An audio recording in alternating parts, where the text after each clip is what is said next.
은혜 받으실 말씀 창세기 45장 14절에서 15절까지의 말씀입니다. 창세기 45장 14절부터 15절까지의 말씀을 우리 다 같이 한 목소리로 봉독하겠습니다. 자기 아우 베냐민의 목을 안고 우니 베냐민도 요셉의 목을 안고 우니라. 요셉이 또 형들과 입맞추며 안고 우니 형들이 그제서야 요셉과 말하니라. 아멘. 저는 함께 나눈 본문 말씀으로 만남의 축복이라는 제목, 첫 번째 시간 요셉의 축복된 만남이라는 제목을 가지고 귀한 시간 함께 은혜를 나누기를 원합니다. 우리 함께 다 같이 믿음으로 고백하겠습니다. 우리는 하나님의 위대한 사람입니다. 우리의 기도는 응답받습니다. 믿음의 고백대로 되어질 줄 믿습니다. 요셉은 꿈의 사람이라고 우리가 익히 알고 있는 것처럼 그의 이야기는 수많은 교훈과 영감을 우리 가운데 제공해주고 있습니다. 근데 그러한 것들 중 특별히 이번 시간에는 요셉에게 허락하여 주신 하나님의 만남에 대해서 함께 은혜를 나누고자 합니다. 단순히 인간적인 관계를 뛰어넘어서 만남이라는 것은 하나님의 섭리를 드러내는 통로가 되는 것이고, 또 요셉으로 하여금 인생을 풍성하게 살아가게 하는 그러한 수단이 되었다는 것을 살펴볼 수가 있습니다. 또한 만남은 하나님의 계획을 성취하는 도구로 쓰임받기도 하는 것입니다. 저는 제게 허락된 3일간의 시간 동안 성경상 특별히 요셉의 삶을 통하여 하나님께서 허락하신 만남의 의미를 함께 돌아보고 묵상하기를 원합니다. 우리에게 주어져 있는 여러 만남들이 하나님이 허락하여 주신 선물임을 깨닫고 그 선물된 만남을 통하여서 하나님이 허락하신 놀라운 선물들을 발견하여 누리는 저와 여러분 되기를 주님의 이름으로 기도드립니다. 오늘 본문 함께 읽었던 말씀은 요셉이 베냐민과의 만남을 통하여 형제들, 그 가족들과 온전히 화해하고 있는 모습을 기록한 것을 함께 읽어보았습니다. 네, 오늘은 베냐민과의 만남뿐만 아니라 요셉에게 있어서 그의 아버지와의 만남, 그의 형제들과의 만남, 그리고 오늘 본문이 위치하고 있는 마지막 베냐민과의 만남, 이 세 가지 부분을 통하여 요셉에게 임하신 만남의 축복의 의미를 함께 살펴보기를 원합니다. 첫 번째로 요셉을 사랑으로 채워준 아버지 야곱에 대해서 살펴보기를 원합니다. 아버지 야곱의 요셉을 향한 사랑은 정말 특별하였다는 것을 우리는 너무나 잘 알고 있습니다. 우리 창세기 37장 3절 말씀을 우리 다 함께 읽어보도록 하겠습니다. 요셉은 노년에 얻은 아들이므로 이스라엘이 여러 아들들보다 그를 더 사랑함으로 그를 위하여 채색옷을 지었더니, 여기서 채색옷은 단순히 옷 이상의 의미를 가지고 있습니다.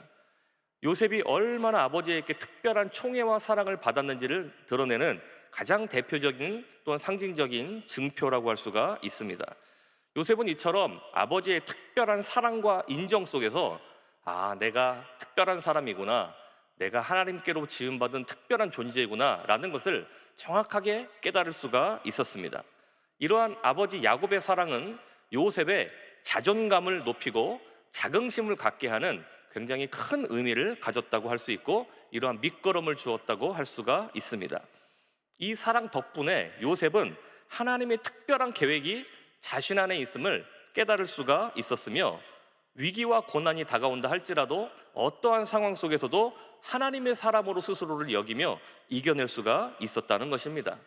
야곱의 사랑은 요셉에게 끊임없는 용기와 안정감을 허락해 주었습니다. 그래서 어려움 속에서도 이러한 사랑의 기억은 그의 내면에 큰 힘이 되었던 것이지요. 노예로 팔려가고 감옥에 들어가 죄수가 되었을지라도 아버지 야곱으로부터 훈련받고 제공받은 그 사랑과 은혜는 요셉을 결코 흔들리지 않는 단단한 사람으로 만들어 주었다는 것입니다. 우리에게 있어서도 동일한 의미를 가질 수 있다고 우리는 할 수가 있습니다.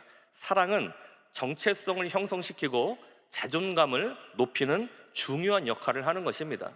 우리의 생애를 돌아볼 때에도 우리는 우리를 낳고 길러주신 부모님의 사랑을 받았고, 학교를 다니면서 선생님들의 사랑을 받고, 또 특별히 교회에 와서 많은 목사님들과 많은 우리 성도님들의 사랑을 듬뿍 받고 살아왔음을 우리가 깨닫게 되는 것입니다. 이러한 만남 속에서의 사랑은 단순히 감정적인 위안에 그치지 않고, 다시금 말씀드리지만 우리 존재 자체의 의미를 깨닫게 하는 것이고, 삶의 방향을 제시하는 나침반 역할까지 한다는 것을 깨달을 수가 있는 것입니다. 우리는 그 사랑을 준 사람들의 귀한 사랑을 깨달아야만 하고 감사하는 마음을 가져야 할 줄 믿습니다. 그리고 받은 사랑을 이제는 내가 또 나누어 줄 수 있는 성숙한 신앙인의 삶을 살아가야만 될 줄 믿습니다. 로마서 13장 8절에 사도 바울 선생님은 다음과 같이 기록하고 있습니다. 로마서 13장 8절 말씀을 함께 읽어보도록 하겠습니다. 피차 사랑의 빚 외에는 아무에게든지 아무 빚도 지지 말라. 남을 사랑하는 자는 율법을 다 이루었느니라. 선각자들이 그토록 이루기를 원하였던 율법의 완성은 사랑할 때 이루어지는 줄 믿습니다. 우리는 우리가 받은 사랑을 기억해야만 합니다. 그리고 그 의미를 간직하고 우리가 정체성을 발견하고 삶의 올바른 방향으로 나아갈 수 있는 동력으로 삼아야 될 줄 믿습니다. 저에게도 말씀을 준비하면서 그토록 오랜 기간 동안 저를 사랑해 주셨던 많은 사람들의 어떤 모습들을 다시 한번 되돌아보게 되었습니다. 부모님의 사랑을 참 많이 받았습니다. 그리고 선생님들의 사랑도 받았고요. 교회 신앙생활하고 목회를 하면서 당회장 목사님의 많은 사랑을 받았다는 것을 깨닫게 됩니다. 절대 긍정과 절대 감사의 신앙을 갖고 살아가는 것이 우리에게는 정체성이고 자긍심이 되는 줄 믿습니다. 그래서 우리의 뜻대로 되어지지 않는 것처럼 여겨지는 순간에도 그러한 사랑은 우리를 고난 속에서도 이기게 하고 바른 길로 향할 수 있도록 나아가게 하는 그런 귀한 동력이 되어지는 줄 믿습니다. 그리고 교구장 생활도 많이 하면서 성도님들로부터 받았던 많은 사랑을 다시금 기억하고 깨닫게 됩니다. 어렵게 사셔서 불도 킬 전기세 아끼느라 불 끄고 계시다가 신방하러 가면은 다시금 불을 켜시면서 더 밝은 모습으로 환하게 맞아주셨던 많은 성도님들의 모습이 주마등처럼 스쳐갑니다. 그리고 항상 신방 오면 따뜻한 밥 지어주시겠노라고 따뜻한 상 부러질 듯한 밥상을 차려주시고, 꼭 밥을 열심히 먹고 난 이후에는 한 번 먹으면 정없다고 꼭꼭 눌러서 2번씩 해주셔서 저의 살이 무럭무럭 자라게 해주셨던 우리 성도님들의 귀한 사랑을 저는 몸과 마음을 통하여 다 체득하고 기억하게 되는 것입니다. 그런 사랑들이 그때는 잘 몰랐습니다. 어쩌면 당연한 것인 줄 알았습니다. 그렇지만 세상에 당연한 것은 없다는 것을 깨닫고 그 사랑과 정성이 있었기에 지금의 내가 있음을 다시금 깨닫고 고백하게 되는 것입니다. 사랑하는 성도 여러분들, 여러분들에게도 상처를 준 사람도 있지만 사랑을 준 사람들이 분명히 있습니다. 그 사랑이 있었기에 지금의 여러분들이 존재하고 있는 것이고, 그 힘으로 말미암아 지금과 앞으로의 삶을 살아가게 되는 줄 믿습니다. 지난날 나에게 수많은 사랑과 격려와 은혜를 제공해 주었던 많은 사람들의 의미를 기억하고 감사하는 저와 여러분 되기를 주님의 이름으로 간절히 축원드립니다. 이처럼 사랑으로 채워준 아버지 야곱의 만남이 있었다면, 두 번째로 요셉을 보호해준 르우벤과 유다, 첫 번째, 네 번째 형의 만남을 함께 묵상해 보기를 원합니다. 사실 12형제 중 요셉의 위로 10명의 형들은 배다른 형제들이기도 했거니와 요셉을 시기 질투하여 정말 요셉을 못살게 굴었던 것을 성경 창세기는 잘 기술해 주고 있습니다. 그러다가 그 단계를 넘어서서 어쩌면 그들도 그렇게 할 수 있을 줄 몰랐던 폭력적인 모습을 결국 궁중심리를 동반하여서 요셉에게 폭력을 가하였던 것을 성경은 또한 기록하고 있죠. 그래서 요셉이 그들에게 먹을 것을 가지고 온 그 순간을 오히려 감사히 여기기보단 내 꿈꾸는 자가 오는도다, 그를 잡아다 죽이자라고 하는 엄청난 뒤돌이킬 수 없는 그런 폭력적인 모습을 그 10명의 형들은 요셉에게 감행하였다는 것이지요. 그러나 그러할 때 감사하게도 첫째 형 르우벤과 넷째 형 유다가 있었기에 요셉은 생명을 부재할 수가 있었습니다. 창세기 37장 21절에서 22절 말씀을 우리 다 함께 읽어보도록 하겠습니다. 르우벤이 듣고 요셉을 그들의 손에서 구원하려 하여 이르되 우리가 그의 생명은 해치지 말자. 르우벤이 또 그들에게 이르되 피를 흘리지 말라. 그를 광야 그 구덩이에 던지고 손을 그에게 대지 말라 하니, 이는 그가 요셉을 그들의 손에서 구출하여 그의 아버지에게로 돌려보내려 함이었더라. 하나님의 섭리 가운데 르우벤은 요셉을 살리게 됩니다. 그래도 첫째라는 장자라는 본연의 목적이 그 위기의 순간 속에 그것이 나왔던 것인지, 아니면 하나님의 특별한 간섭함이 있었던 것인지, 르우벤은 그 모든 폭력적인 상황 속에서 형제들을 제재하고 요셉의 목숨을 부지하게 만드는 결정적인 역할을 했다는 것이지요.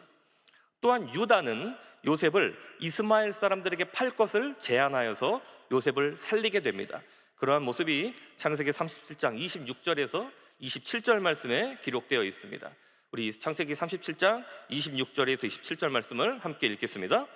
유다가 자기 형제에게 이르되 우리가 우리 동생을 죽이고 그의 피를 덮어둔들 무엇이 유익할까? 자, 그를 이스마엘 사람들에게 팔고 그에게 손을 대지 말자. 그는 우리의 동생이요 우리의 혈육이니라 하매 그의 형제들이 청종하였더라. 이 일들은 단순히 형제들의 마음에서 나온 것이 아니라 하나님의 보호하심이 형제들의 행동을 통하여 나타난 사건이다라고 우리가 이해할 수가 있습니다. 위기의 상황 속에서 하나님은 하나님이 붙여주신 사람들을 통하여 하나님의 사람들을 보호하시는 줄 믿습니다. 우리도 그러한 보호하심을 이제껏 입어왔고 지금도 입고 있으며 앞으로도 입게 될 줄 믿습니다. 이 고비를 지난 후 한참 시간이 지나 요셉이 총리가 되었을 때, 총리가 된 형제의 모습으로 이제 10명의 형들이 요셉을 마주하게 됩니다.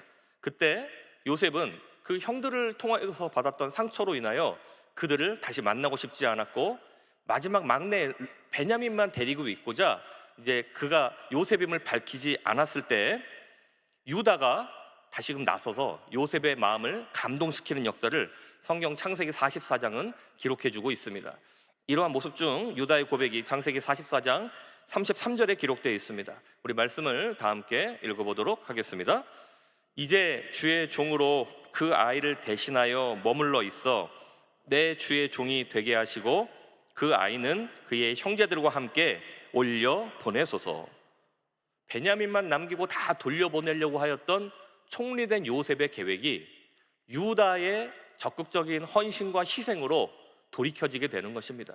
그래서 이로 인하여서 요셉은 울게 되고 형제들에게 자신의 존재를 나타내고 화해를 청하는 모습으로 극적인 반전을 이루게 되는 것입니다.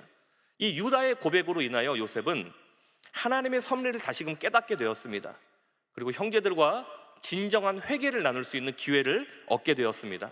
그리고 결국 그로 인하여서 형제들과 가족들을 온전히 용서할 수 있는 그런 아름다운 역사를 이루게 된 줄 믿습니다. 하나님은 유다와 르우벤과의 만남으로 요셉을 보호하여 주셨고 그들과의 궁극적인 관계를 회복시키는 통로로 사용하여 주셨는 줄 믿습니다. 이러한 역사는 요셉에게만 있는 것이 아닙니다. 저와 여러분 모두에게 동일하게 적용되어지는 줄 믿습니다. 시편 34편 7절의 말씀을 우리 다 함께 읽어보도록 하겠습니다. 야훼의 천사가 주를 경외하는 자를 둘러 진치고 그들을 건지시는도다. 하나님의 천사는 지금도 저와 여러분들을 둘러 진쳐서 보호하시는 줄 믿습니다. 사람은 절대로 의지할 대상은 아닙니다. 사랑할 대상일 뿐입니다. 그렇지만 하나님이 역사하시면 하나님은 사람과의 만남을 통하여 이 땅 위에 귀한 일들을 이루어 주시는 줄 믿습니다. 만남 자체에 의지하기보단 하나님을 의지하면서 만남의 의미를 되새기는 저와 여러분 되기를 주님의 이름으로 기도드립니다. 저는 마지막으로 세 번째, 요셉으로 소망을 갖게 한 동생 베냐민과의 만남을 함께 나누기를 원합니다. 요셉은 애굽의 총리가 된 이후에 베냐민을 제외하면서 깊은 사랑과 소망의 감정을 느끼게 되었습니다. 이러한 느낌과 모습이 창세기 43장 29절 말씀에 기록되어 있습니다. 오늘 말씀을 다 같이 읽어보겠습니다. 요셉이 눈을 들어 자기 어머니의 아들 자기 동생 베냐민을 보고 이르되 너희가 내게 말하던 너희 작은 동생이 이 아이냐? 그가 또 이르되 소자여 하나님이 내게 은혜 베푸시기를 원하노라. 아멘. 베냐민을 보면서 요셉은 어린 시절, 아주 어린 시절에 어머니 라헬의 모습을 기억해냈을 겁니다. 그리고 오랜 기간 분노의 감정으로 다스릴 수밖에 없었던 가족들을 다시 그리움의 마음으로 되새길 수 있는 계기를 맡겨준 줄 믿습니다. 과거의 아픔을 회복하고 새로운 소망을 갖게 한 만남이 바로 요셉과 베냐민의 만남이었다는 것입니다. 처음에는 이렇게 가리고 있던 것들이 유다의 적극적인 희생과 헌신으로 돌이켜지게 되었을 때 요셉은 그 마음에 감정이 동하게 되고 하나님의 은혜가 임하여 그 깊은 감정을 고백하게 됩니다. 이러한 것들이 창세기 40장 30절 말씀에 기록되어 있습니다. 말씀을 한번 읽어보겠습니다.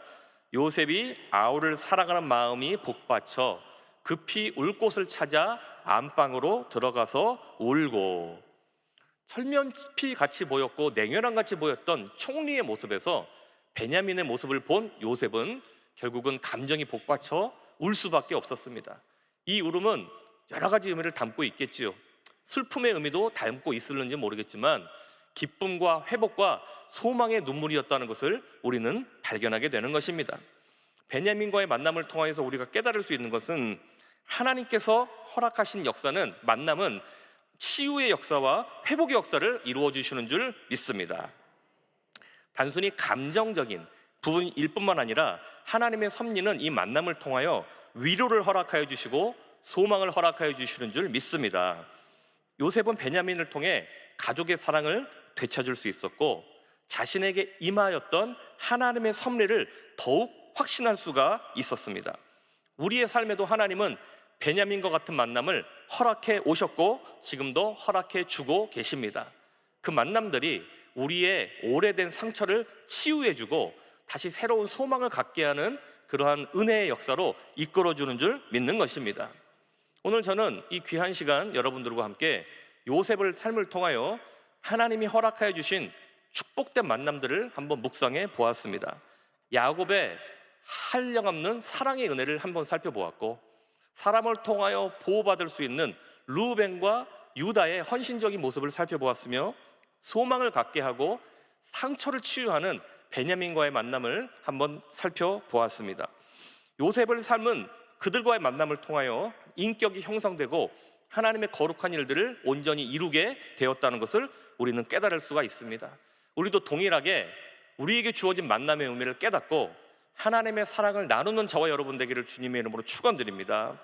하나님의 보호하심의 은혜를 덧입는 저와 여러분 되기를 주님의 이름으로 축원드립니다. 그리고 빛 한 줄기 발견할 수 없는 상황 속에서도 소망을 찾을 수 있는 그러한 놀라운 회복의 은혜를 경험하고 누리는 저와 여러분 되기를 주님의 이름으로 축원드립니다. 요셉의 삶을 본받아서 하나님이 주신 축복된 만남에 감사하고 하나님의 사랑을 적극적으로 실천하고 나누는 저와 여러분의 삶이 되기를 주님의 이름으로 간절히 축원드립니다. 잠시 기도하겠습니다. 하나님 감사합니다. 하나님이 우리 가운데 사람과의 만남을 통하여 사랑을 누리게 하여 주시고 보호하심을 얻게 하여 주시고 소망을 갖게 하여 주시니 감사드립니다. 가족과의 만남을 허락하여 주시니 감사합니다. 당회장 목사님과 목회자들의 만남을 허락하여 주심을 감사드립니다. 사랑하는 예수 안에서의 성도의 만남을 허락하여 주심을 감사드립니다. 이 만남들이 감정적인 기쁨도 주지만 우리 가운데 신앙적인 유익과 하나님의 섭리를 이루는 통로로 쓰임받게 하여 주시니 감사합니다. 주어진 만남을 깨닫는 지혜를 얻게 하여 주시고 상처 속에서 헤매는 자로 머물지 아니하고 하나님이 허락하여 주시는 소망의 땅, 기쁨의 땅, 약속의 땅을 향하여 나가는 우리 사랑하는 모든 성도들의 삶이 될 수 있도록 성령님 인도하여 주시고 축복하여 주시옵소서. 오늘도 빈손 들고 오지 아니하고 하나님께 감사의 예를 표한 사랑하는 성도들의 손길을 주님 기억하사 귀한 물질을 통하여 하나님 성사역을 위하여 존귀하게 쓰임받게 하여 주시고 우리의 삶이 꾸어질지라도 꾸지 아니하는 풍요와 번성의 인생 되도록 인도하여 주옵소서. 연하여 기도합니다. 아픈 곳이 있는 분들, 아픈 곳에 삶의 문제, 마음의 소원이 있는 분들 가슴에 손을 얹어주시기 바랍니다. 하나님 감사합니다. 복된 삶을 누리게 하여 주시니 감사합니다. 병든 자들 믿음으로 손을 얹었을 때에 치유의 하나님의 능력이 우리 가운데 임한 줄 믿습니다. 이 시간 나사렛 예수 그리스도의 권세에 의지하여 명하노니 우리 몸을 묶고 있는 더러운 질병들은 묶임 받고 떠날지어다. 모든 남덩어리들은 떠날지어다. 종양과 혹과 고름덩어리들은 떠날지어다. 눈, 코, 입, 귀가 건강케 될지어다. 머리가 지끈거리고 아픈 것들이 회복될지어다. 불면증, 우울증, 각색 질병이 떠날지어다. 부인병이 치료받을지어다. 뼈 마디마디가 강건케 될지어다. 이유를 알 수 없는 통증들이 회복될지어다. 모든 증상들, 장기들이 온전케 될지어다. 치료를 앞두고 있는 모든 일정들이 순조롭게 진행되어 온전한 질병이 온전하게 치료받을지어다. 성령께서 치료하여 주시고 응답하여 주옵소서. 건강의 문제, 물질의 문제, 관계의 문제, 각종 문제들로 고통받고 신음하는 사랑하는 권속들의 삶을 주님 돌아보아 주시고 축복하여 주셔서 적는 자의 손으로 위로하여 주시고 회복시켜 주시사 반드시 좋은 일이 있게 하여 주시고 우리의 기도는 응답받음을 깨닫고 확신 가운데 승리하며 나가는 매일의 삶을 살아갈 수 있도록 인도하여 주옵소서. 주님께 간구한 모든 것들이 응답받을 줄 믿사옵고 예수님의 이름으로 기도드리옵나이다. 아멘. 하늘에 계신 우리 아버지여, 이름이 거룩히 여김을 받으시오며 나라가 임하시오며 뜻이 하늘에서 이루어진 것 같이 땅에서도 이루어지이다. 오늘 우리에게 일용할 양식을 주시옵고 우리가 우리에게 죄 지은 자를 사하여 준 것 같이 우리 죄를 사하여 주시옵고 우리를 시험에 들게 하지 마시옵고 다만 악에서 구하시옵소서. 나라와 권세와 영광이 아버지께 영원히 있사옵나이다. 아멘.